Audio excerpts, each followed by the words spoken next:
Okay, DJI, the makers of the very popular drone company, as well as the gimbals and action cameras, have expanded out their lineup with the all-new DJI Osmo 360. And for those in the 360 market, I'm sure you've come across this one, and I've talked a lot about it on this channel. This is the Insta360 X5 360 camera. And even though DJI is entering with their very first 360 camera, they are not new to the game. They have a bunch of action cameras. This is their 5th gen, the Action 5 camera, and Insta360 also has their own. This is the Ace Pro 2. Both these cameras shoot in 8K resolution, but there's definitely some differences on both of these. That's what we're gonna get right into. And before we jump into the comparisons between these two, if you guys aren't familiar with 360 cameras in general, if we were to talk about these type of cameras first, these are the standard action cameras, this as well as GoPro.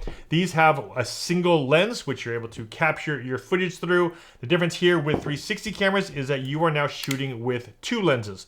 One here on this side and one on this side. And with those 2 lenses, the biggest advantage of using something like a 360 camera is that you don't always have to properly position your camera at all times. You can just keep your camera out and place it in the vicinity of your subject. And you'll know that with those 2 camera lenses here, you are capturing everything on this side of the camera as well as everything on this side of the camera. That's definitely the benefit of using a 360 camera. You are capturing everything. However, the downside of shooting with these types of cameras is that you do have to put in some extra work in post-processing, which means you have to physically go into either the mobile app or the desktop app, reframe your shot. You can choose the angle you want, then you're gonna have to export that footage back out. So in this video, I wanna talk to you about my experience using both of these cameras and what I feel are some of the biggest pros and cons of each one. First, let's start with the Insta360 X5 and this right here, which is the replacement lens kit. The one thing that's really scary about using 360 cameras is that the lenses are exposed. As you can see here on both sides of the camera,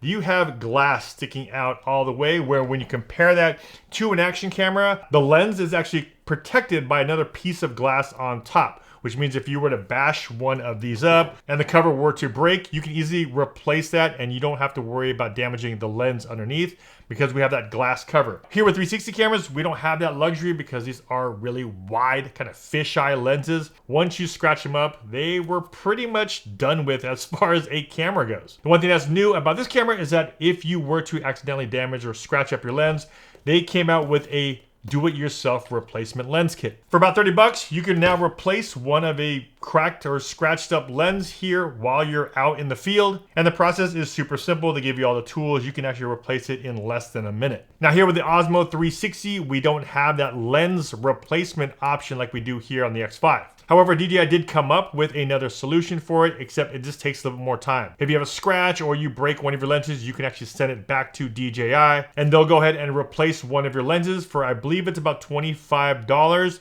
and then they'll just ship it back to you. Then you can be up and running again. Now, while that's a big advantage here on the X5, the one advantage I felt when I was using this camera, especially because of the fact that I have a bunch of other DJI products, is that if you are in that DJI ecosystem and you have a bunch of other gear, if you have action cameras, the Pocket 3, even drones, the one thing that's really nice is that the user experience, the UI, all are pretty much the same. They all feel and look the same on all of their products. Once I unboxed this and opened up the battery, it was nice to see that they went with the exact same battery that they have here on the DJI Action 5. When it comes to the batteries on the X5, you are not able to change them out with any of the previous models. Even the X4 and the X3, all of those use different size and capacity batteries. What that's really nice about DJI and their product is that they have the quick release mounts, which allow you to then clip your camera right onto the stick or onto a bunch of other quick release mounts, and you can easily pop it off. And if I wanted to toss my Action 5 camera on there, makes it super simple. I really like that we're able to use a lot of the older accessories. Again, if you have a bunch of the other products, you are able to use them with this system here with the new Osmo 360. Now, Insta 360 does have their own quick release, which is really nice as well. They have this one here that works with the X5. You can pop it off and hook it up to the Ace Pro 2. This works here. So you're able to hook it up. However, this quick release does not work with some of the other action cameras from Insta360. Doesn't work with the Go 3S, the Go Ultra. this quick release is different than those cameras. Next category we're talking about is just as important, and that is image quality. Now, as far as video resolution, we have 8K 30 frames a second on the X5, where here on the Osmo 360, we have 8K up to 50 frames a second. Now, along with that higher video resolution, we also have a larger image sensor on the Osmo 360 compared to the X5. Here we have a 1/1.1 inch square sensor on the Osmo 360, where here we have a 1/1.28 rectangular sensor on the Insta360 X5. We do have a smaller battery capacity, 1950 milliamp battery here. And with that larger capacity, you would think that the battery on the X5 would be just a lot longer when you're out there shooting, but the run times on both these are very similar. In fact, even with the lower capacity battery, we have a higher run time on this thing when shooting 8K 30 frames a second. This will run for a rated 100 minutes. Where here on the X5, this is rated 8K 30 frames a second to go for about 90 minutes. As far as that rectangular sensor, that wasted energy that might be used up here on the X5 versus here on the Osmo 360. Next, we're talking about low light capabilities, and both of these cameras have their own low light setting. Here on the Insta360 X5, if you click the menu, you can swipe over from video, move that over to pure video mode. And here on the Osmo 360, we have a mode called Super Night. Once you switch over the modes, it does increase the noise reduction on both of these cameras. There's definitely a big difference when using that mode compared to the standard video mode on both these cameras, but glad to see that both of them have that option, especially if you are shooting in low light scenarios. Next, we'll talk about design and weight of both of these cameras. Now, when it comes down to the Insta360 X5, this one has the standard battery, the 2400 milliamp battery, that comes out to 200 grams. Insta360 does have a higher 2800 milliamp battery, which they just released. If I were to pop that one in, the weight comes out to 201 grams. And coming over to the DJI Osmo 360, 184 grams on this camera here. Definitely is nice to have a lighter camera when you're out there, especially if you're holding it on a long selfie stick. Anytime you can save some weight, it definitely is beneficial. Next, we're talking about design. And of course, as you can see, we have a completely different design, more of a square design on the Osmo 360 versus a taller and slimmer design here on the X5. Now, as far as preference goes, if you are going to be previewing your video footage a lot more, it was easier to do here on the X5 with that taller format. Also, there was a couple times when I was out there shooting and when holding the cameras, if I were to use something like single lens mode, a little bit easier, of course, here because your hands are further away from the lens, where here your hands are a lot closer because it is a smaller form factor. Now, while previewing 360 footage was a little bit easier on the X5, when I was also previewing single lens footage, which was widescreen, a lot easier here on the Osmo 360. Now, as far as size goes, we have 2.5 inch on the X5, and here we have a 2-inch screen on the Osmo 360. Next design difference I saw on both these cameras is the door on the X5 was a little bit easier to open up because it was only a one direction pull. So if I wanted to open up that USB-C port here, I actually just have to pull it down straight and it'll open up. There were a couple times where I'd actually bump it and this would get caught on something and it would open up. I saw that DJI actually made a design change on the doors on this camera. Now you actually have to move the latch to the side and then pull it down in order for you to open up the door. That definitely is a nice safety feature to have, especially if these are going to be mounted somewhere. You just don't want that accidental pop where the door might open up just a little bit. And if you are using this in water, you do not want to have water go into those ports. Next, we'll talk about memory and storage, and more importantly, internal storage. DJI on the Osmo 360 have included 105 gigs internal storage on this camera. Here on the X5, we do not have any internal storage, but you are able to, of course, place in a microSD card. Also, one thing I did notice when I was using this camera a lot is that the microSD card is inside of the battery compartment, which means you have to physically take out the battery. Now, the card on the Osmo 360 is also inside of the battery compartment, but you don't have to power it down. You don't have to take out the battery in order to access the card. You can just pop it up and take it out there, but you don't necessarily have to take out the battery. Next feature we have on the Osmo 360, which is a nice upgrade, is we have 10-bit color on this camera versus 8-bit color on the X5. And like I mentioned earlier, we also have that D-Log-M format, which a lot of the other DJI cameras have. So if you wanted to match up your color profiles together, at least you have the same profiles on this camera that you do on some of the other ones. We do have a log format on here, which they are calling an iLog. However, it does only work up to 5.7K, 60 frames a second. You don't have the 8K option in that log format. Next, let's talk about photos. Now, here on the X5, we have 72 megapixel photos.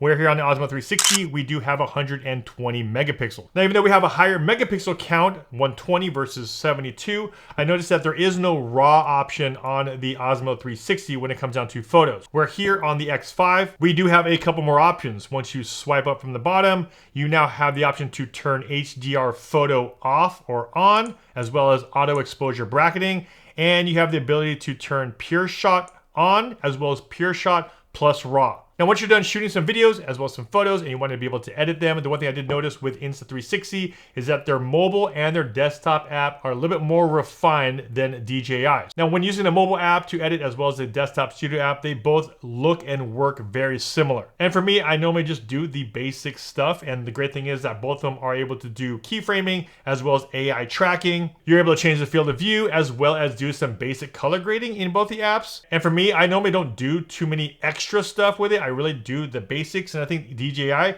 made a really good first pass at the app as far as just getting you the basic stuff that you're going to need to export out really high quality video, whether it be on your phone or on the desktop studio app. Now, being action cameras, the one thing that's great about both of these is that you are able to submerge these in water. The X5 can go up to 15 meters in depth, while the Osmo 360 can go about 10 meters. Next, we'll talk about audio. Now, the one thing that Insta360 X5 has is a little wind guard here on the very front. Definitely beneficial if you're hooking this up to your motorcycle, hooking it up to a car, and you have wind coming through here.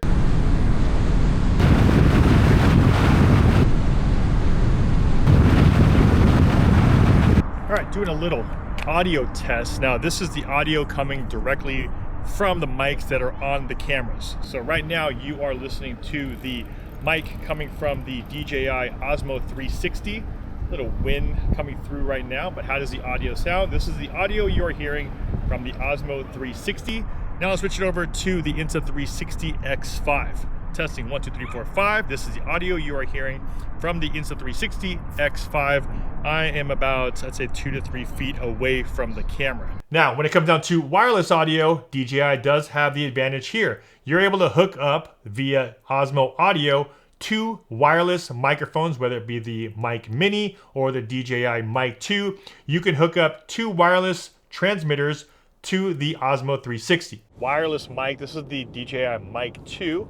Give it a little tap here, so you know that it's coming from inside of the car. It is hooked up here with a magnet to my chest. But this is the audio you're hearing directly through the mic into the camera.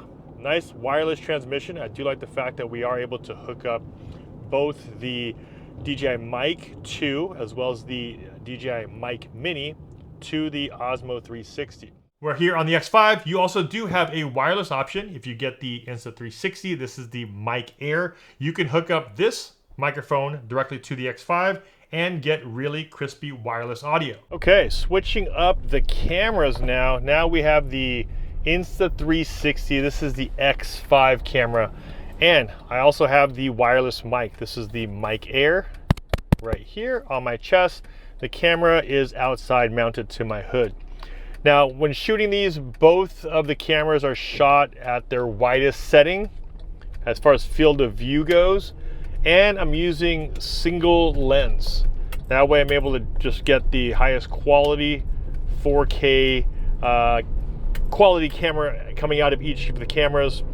And plus it's on a Move Max arm. Next, let's talk about a couple of the concerns that I saw online about this camera. The first thing I heard about was overheating on this camera. Now, I did a bunch of outdoor tests where it was about 80, mid 80s degrees out in my backyard, and I let these cameras run for as long as they would go until they would shut down. I did 2 tests, and both the cameras actually ran until the batteries died. They actually didn't run until it overheated. Now, for the most part, when I use 360 cameras, again, it's situational where I'll normally take it out, record something, and then put it back away. I don't normally record for a long period of time, so I did want to test that out. And I did record 3 basketball games, and it only happened on one game where it showed me that warning after recording for about 45, I think 47 minutes.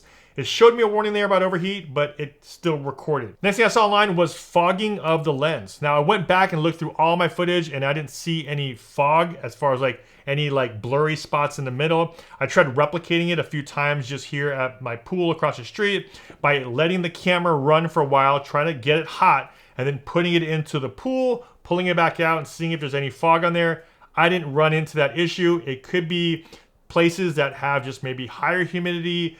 It can be very situational on where people are living. I think overall, the quality of both these cameras are exceptional. It really comes down to what I said in the very beginning of this video, those two things. We have the replaceable lens on the X5, and you have DJI. You have the new upgraded 1-inch sensor, and you also have that DJI ecosystem. If you guys are in the market for a 360 camera, which one are you guys gonna choose? The Insta360 X5 or the all-new DJI Osmo 360. Let me know your thoughts down below in the comment section. And of course, if you guys got some value from this video, a big like would be much appreciated. This is Ultra Anastasia with FlytPath.com. I'll see you guys in the next one. Take care.